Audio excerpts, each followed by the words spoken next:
Thank you guys so much for joining us on this episode of the Total Fight Mike. I know it's been a very long time since we've talked, but I wanted to get my favorite guest on here, Mike Wroda. We've been on here before. How you doing? Thank you guys for having me. Thanks a lot. So I wanted to talk to you.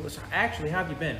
Good, man. How about yourself? I've been pretty good. We've actually talked a lot. We actually got to talking a lot quite a bit before this podcast. So after your TFC fight, your latest TFC fight, you had kickboxed and you had injured your foot. Talk about that a little bit. Yeah, so I went and did some Imperial kickboxing there at that promotion with Ricardo Lamas, and it was fun. It's good times. I fought Mike Anderson from G2. I heard of that guy. Yeah, he's a good guy. I think he's pro now, but it was a good fight. I broke my foot in the first round of it, and then just kept going, and he wound up dropping me in the third round. No big deal, stuff happens, but yeah, it was a good fight. And then ever since then, I haven't stepped back. I mean, of course, there's all the Corona stuff, so I haven't been back in, yeah. Training at Academy of Self-Defense, I mean, how do you guys actually work your training? You get, because you know, some guys at Earthflacker Jiu-Jitsu are kind of doing no hands-on drills, where you're usually doing just regular jiu-jitsu drills and stuff like that. So how has training been for you guys over at Academy of Self-Defense? For 2020. Oh, no, for 2020, yeah. So we of course, we're always following the COVID and the CDC regulations and stuff like that. I think for we're in Evergreen Park, so it's a little bit different with the regulations and stuff like that. We still have, the capacity stuff, but I don't think we ever get to crazy enough amounts with the classes that, we have to tell people to leave or stuff like that. We were doing at the beginning, doing a lot of Zoom classes, so I don't know if you guys are doing the same stuff like how we're doing now. I have a dummy here, kind of demonstrate what we were doing. It was great. We actually had a good turnout. We were doing kids and teens classes like that, even adults. And then once the regulations kind of lightened up, then we came back. We were doing the distance thing. We walked into our gym, got tape still all over our mats. We were doing the distancing thing, more just workouts, and then a lot of air technique and stuff like that, doing shadow boxing, and then doing stuff on dummies, and then gradually we started getting back. So now we're in full contact. We're doing everything with grappling and kickboxing and sparring. Same thing. We always are making sure we're sanitizing stuff. I can go through a list of everything that we have to do. People come in with masks and train with masks, and they don't want to. It's kind of one of those things. But yeah, it's the same thing here at the Gutierrez Martial Arts Academy. We have to wipe down everything, clean the floors, or make sure everything's spick and span. Also, there's no shame in training with a mask on. You always have to protect yourself. If they want to breathe heavy with it, they can go ahead. I went running with a mask on one time, and it was painful. Yeah, it's tough, man. I mean, I'm at the, when I go run and do stuff, I just my gym, I go to Plank Fitness, and running on a treadmill, I'm huffing and puffing. It just feels like there's a bag over. But I guess we just got to go through all that stuff with all the CDC stuff until this crap's over with. So. Right. So also a training partner of ours, Chris Graham, he'd actually just gone through a kickboxing tournament. What was that entire process like during the COVID protocols? First of all, where was it? Oh, okay. So Chris actually just had a kickboxing tournament in Missouri. It was in St. Charles or something like that. Okay, so of course, they have a little bit lighter restrictions. They were doing not so much full contact. I think it was a point sparring thing. So it was. Yeah. So it was That's interesting. Yeah, it was really cool. It was just more of a fast-paced thing. You're not worried about knocking people out, but it's clean, technical hits, what lands, they'll count that as points. So you do. That sounds old school. Yeah, it was cool, but it was weird. So it wasn't like a point system where they, you do karate and you hit someone and they separate you. It was a sparring match, so you got to spar without any breaks. But then they had judges kind of, counting. Okay, that guy had a flush straight or hit there, and then they counted what the clean hits were, and that's where the points came from. That's cool. Yeah, so it was a cool thing. Last time we talked about kickboxing in the old days, we had Jaime Garza on here, and he's a kickboxing coach, and he had actually talked about his old kickboxing days, his old PKA, WKA, karate days. He had actually talked about there being lights outside of the ring. They would actually count how many kicks you would throw throughout the round. Oh, wow. Exactly. Yeah. So whenever those lights would light up, that would determine the kick that individual had thrown. Oh, the number of really kicks cool.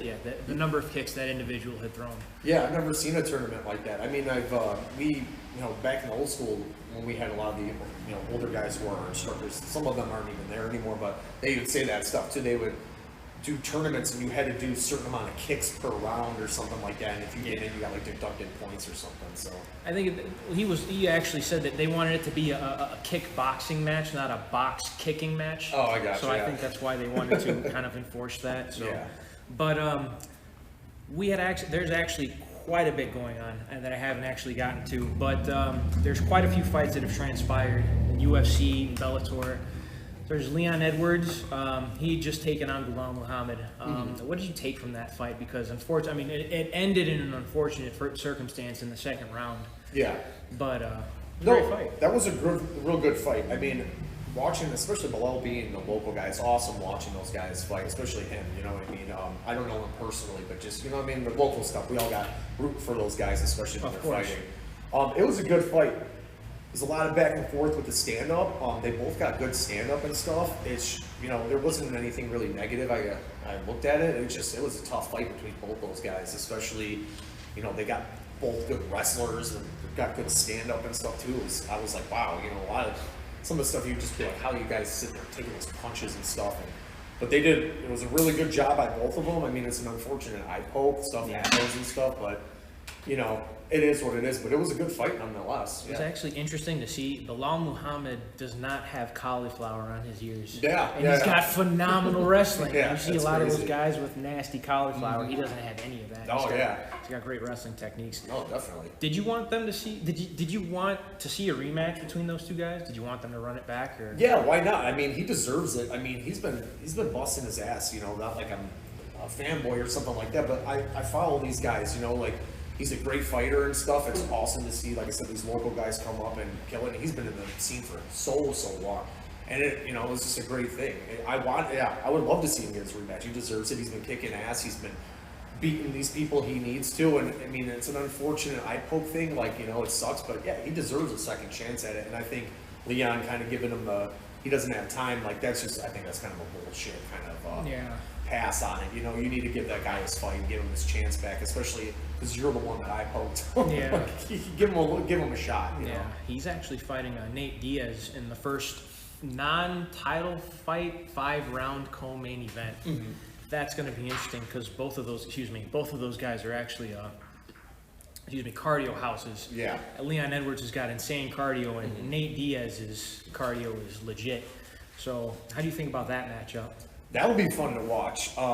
You know, I'm always a fan of watching Nate Diaz fight because it's just funny. Like, not to say funny, but he just has that such gangster attitude, and it's awesome. It's an awesome thing to watch. You know, especially like the old school type of like fight mentality, like, you know, just badass all the time. Yeah. But it's cool. I think it's a great thing. You know, Nate gets punched a lot, but he always takes it. But he's got, like you said, he got great cardio. He's a triathlete. The dude's a monster. So it'll be a really good fight. I think, to be honest with you, Leon might be trying to take him down here and there, but I think it'll probably be more of a stand-up fight because, like I said, Nate takes a lot of punches, so he might be able to knock him out here. So in England, in the UK, they're known for striking, right? Yeah. Leon Edwards, there's another guy by the name of John McGuire, and there was another guy, I don't know if you remember him, John the Hitman Hathaway. Yeah, I remember him. They had great jiu-jitsu and great wrestling. Leon Edwards, his wrestling, he's got great wrestling for MMA. Yeah. I love how he ties up the body and then he just wraps the arm closest to the body so you can't post out. His clinch work is amazing. He's takedowns. And the guy's in phenomenal shape. I mean, even before I was watching his Instagram, and before the Bilal fight, he was shredded as hell. I was like, oh my God. But, you know, especially with those guys in England, they're always concentrating on their striking and stuff, and they have great striking too. So it'll be a really good fight. I'm wondering kind of how that's going to go, but we'll see. Yeah, that would be pretty interesting. Another local guy, Curtis Blades, he had fought Derek Lewis. Unfortunately, that was an unfortunate shot for Curtis Blades, but Derek Lewis is on a pretty nasty streak. Francis Ngannou, they had a very uncharacteristically unentertaining match. Yeah. Do you think they'll run it back before John Jones gets a chance to fight Francis? Because John Jones keeps asking for the dough, man. Yeah, you know, who knows? Because Dana White being the way he is, he probably might want either the big fight or, you know, kind of lead it up to it. So, you know, Derek does deserve a shot, especially he's beating big time. I mean, he beat Kurt. no one thought that fight was going that way. You know, I honestly, in my opinion, I thought the only way that Derek was going to win was a puncher's chance, which there you go, we got it. You know, it was great. It's a great thing that it just leads up to it. And if him and Francis go at it, that'd be a great fight because that's just going to be a puncher's fight right there. You know what I mean? There's going to be how much grappling you think is going to happen in that one? But they, you know, I think to be honest, you get that kind of out of the way, and then maybe give Jones a shot because I mean that's a lot of money you're asking for too. And he's looking big. Yeah, and he's a big guy too. Yeah, if you watch a lot of his footage, he's getting very, very thick. Yeah, he's shredded. A while ago when he took his time off and he was weightlifting in Albuquerque, New Mexico, he'd even look shredded then. Yeah. And even then, I'm sure you guys were talking in the gym like, can you imagine if he went to heavyweight? No, he's just he's gonna be a real person to mess with. Sorry to keep saying it like that. No, you're good. good. You're gonna have to. I don't even know what to do. I can't even say what to do against Jones, especially at heavyweight, because he's going to be way more athletic than a lot of those guys. So it's going to be very tough for them to mess with that. So who knows what's next for Curtis Blades? But he's got 3 losses now, but his only losses are to Francis and Derek Lewis. Yeah. So he's right, one of the Chicago local guys, just like right there. And you think about everybody from Illinois too: Matthews, Clay Guida. There's a lot of guys from Illinois that have actually made it into the UFC who actually were elite talent. So for local guys to support those pro guys, it's it's phenomenal. Yeah, definitely, man. Especially because they all, you know, it's, when you go to these fights too, a lot of these guys come in to support us. You know, yeah, so it's great. You know, I've seen like Chris Lytle at my fights. Neil Nagy was at one of our fights too. He's actually from Dalton, Illinois. Yeah, exactly. He was at one of my fights. I had no idea. One of our training partners took a picture. I'm like, Neil Nagy? He's another guy that's got crazy cardio too. Yeah, dude. I love watching Neil fight. He's a great guy. Great straight punches, great footwork. Yeah, it's always fun to watch people that take real good care into their striking and.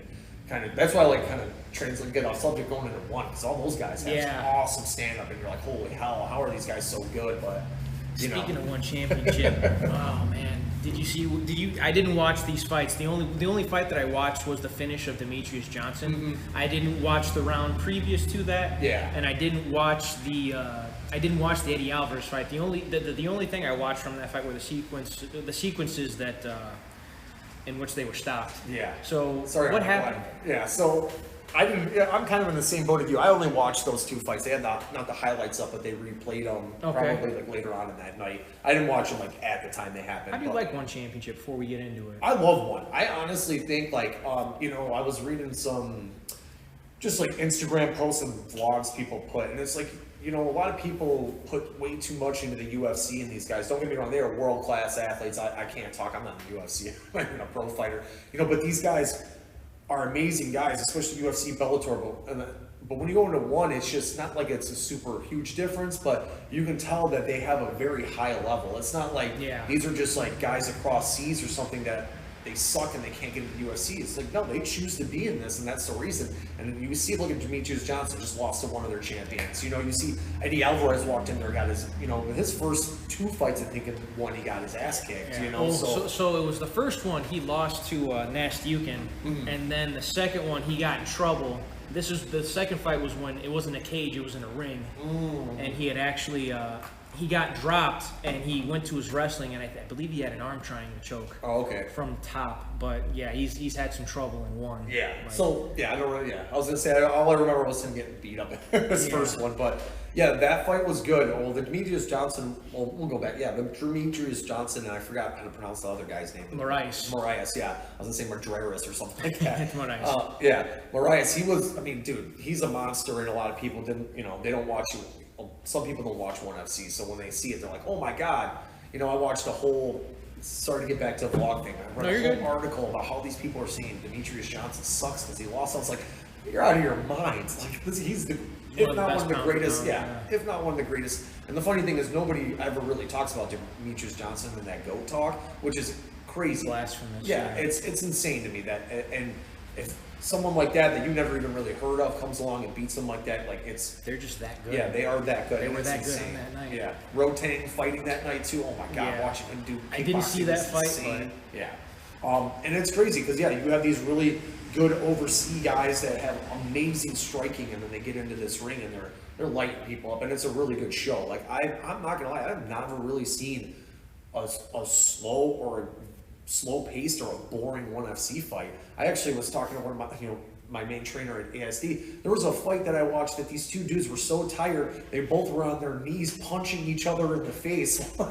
Yeah, I forgot who it was. I gotta look it up, but yeah, it was these two guys. It's the third round. They're so tired. They both had the hand behind, and they were just on their knees punching each other in the face, trying to finish. I was like, "There you go, man!" Like that's some bare knuckle fighting. Exactly. Yeah, dude, they did not give a shit. It was great. But yeah, you got a lot of these guys that, because they're overseas, you don't know about them. But they train just as hard as the UFC guys, if not harder. Yeah. You can never.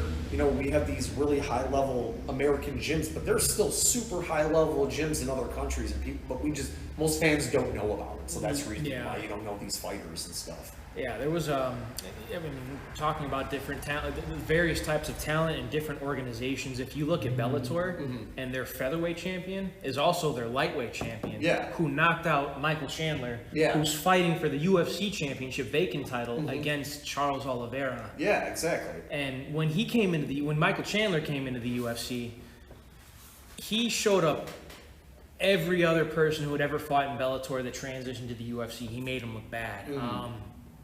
Let's see. There was a former lightweight champion at Bellator, Ill Will Brooks.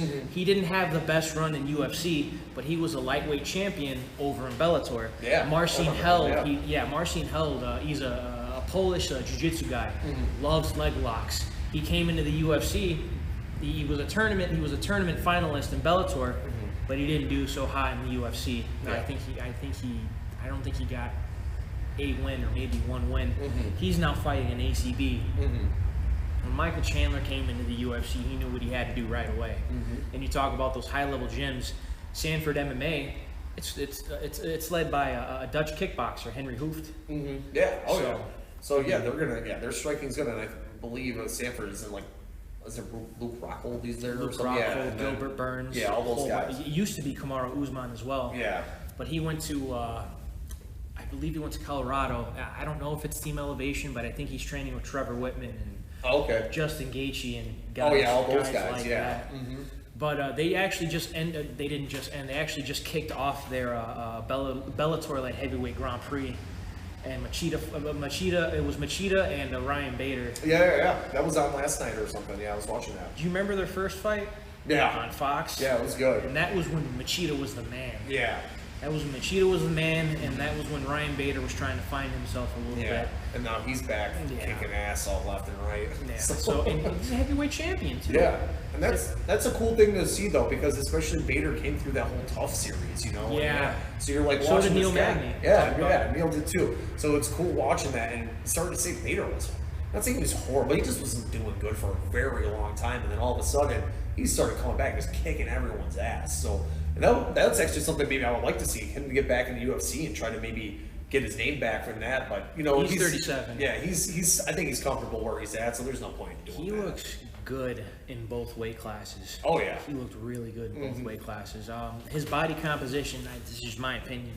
His body composition, it didn't change at all. No, he looks the same. You couldn't tell the difference between Ryan Bader at heavyweight and Ryan Bader at light heavyweight. Oh, not at all, no. But the guys at heavyweight, he was destroying. But that guy, Vadim Nemkov, he's a beast. Yeah, he is. He's a beast. Yeah, but what do you think about Ryan Bader's performance against Lyoto Machida? Oh, it was good, man. He was dominating the hell out of him. He had a lot of good wrestling, which was good. And I mean, I think their first one was more of like a strike, there's a lot of striking and stuff, and then he was getting kind of beat up and stuff. But he did a really good job with his control and stuff, man. It's like I said, it's good. I liked Ryan Bader. When Ryan Bader came out, I was a big fan of him. So it's awesome to see him doing good again. And I'm like that with anybody. Like when Robbie Lawler came back and was kicking ass, I was like, oh my god! Like I used to love video Robbie. game Yeah. Oh god, I used to talking about the UFC Undisputed 2s and stuff on PlayStation. Oh my god. Yeah, Robbie Lawler was the man, and I was glad that he came back and he started kicking ass again too. So that's an awesome thing to see. So with the light heavyweight Grand Prix, who else is on there? Corey Anderson was fighting an unknown guy, and Yoel Romero's fighting Anthony Rumble Johnson.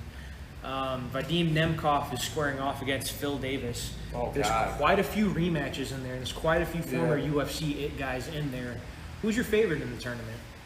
I'm just gonna stick with Bader. You know, Bader, I'm a big fan of. I like who was Phil Davis. I'm a fan of too. He's a beast. Yeah. He's got great wrestling. Yeah, he's a great guy too. I was trying to remember the last guy you said. Yeah, Phil Davis is great, and Bader. I would, those guys are awesome.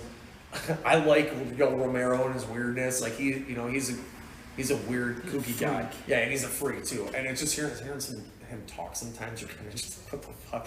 But I would stick with. I like Bader and I like Davis because those were actually two of my favorite type of former UFC guys. So I'm not sure if they've fought, or no, they have fought before, and Bader got the better of him twice. It was once in Bellator and then once in UFC. Yeah.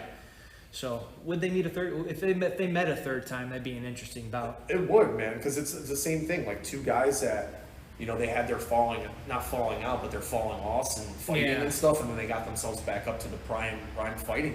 It's great to see, especially I really liked Phil Davis back in the day. He was a monster, man. I was like, holy crap, this guy's insane. Great submission. Yeah, he was really good. So it's awesome to see them back. Like I said, it's really cool to see people pick themselves up, after not having the greatest career, and they start kicking ass again. So I want to piggyback off of that a little bit, because Kevin Holland was on fire for 2020. He was on fire. And then he got to Derek Brunson. And Derek Brunson's a beast too. Oh my God, yeah. And he's another one of those guys that's been on the rise and the down and the rise and the down. What did you think about that fight? Because that was a fight for both guys to actually prove where they were in title contention at middleweight. So where do you think? It was a good fight. Yeah, I actually watched that fight. I was watching it, I think it was on ESPN Plus or whatever the hell it was. I don't know if it was a pay-per-view of that. No, it wasn't. I think I watched it on normal TV. And it was a good fight.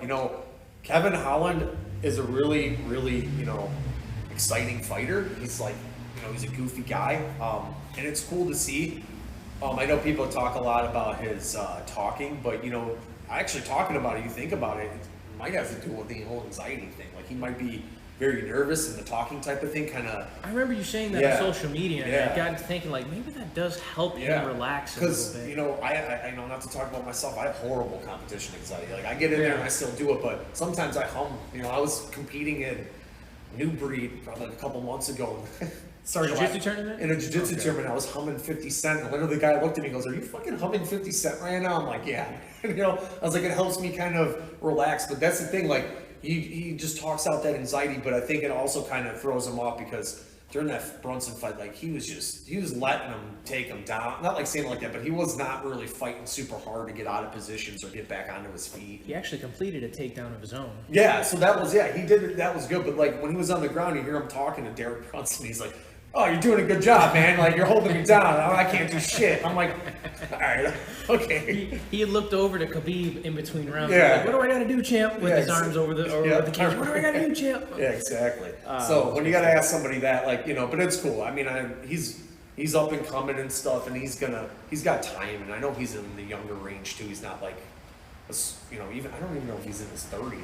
He's in his He's a young guy. Yeah, he's in his mid or late 20s or something like that, I think. So he's got tons of time to come into his own. And just imagine, he's got so more years to mature. He's going to be so good, especially when he gets that under wraps, if that's what the case is. But he actually trains with Travis Luter. He's a student of Travis Luter. Oh my God. Who's a phenomenal jiu-jitsu guy. Yeah, I was about to say. So Kevin Holland's actually fighting again tonight, right now, as we speak. He's going to fight Marvin Vettori. I don't know if you know who trains Marvin Vettori. Marvin Vettori is trained by Rafael Cordero. Oh, Jesus Christ. Old school shoot-to-box guy at King's MMA in California with guys like Fabricio Verdun, Calvin Gastelum, Marvin Vettori. Shogun was there for a little bit. Yeah. So having an old school shoot-to-box guy.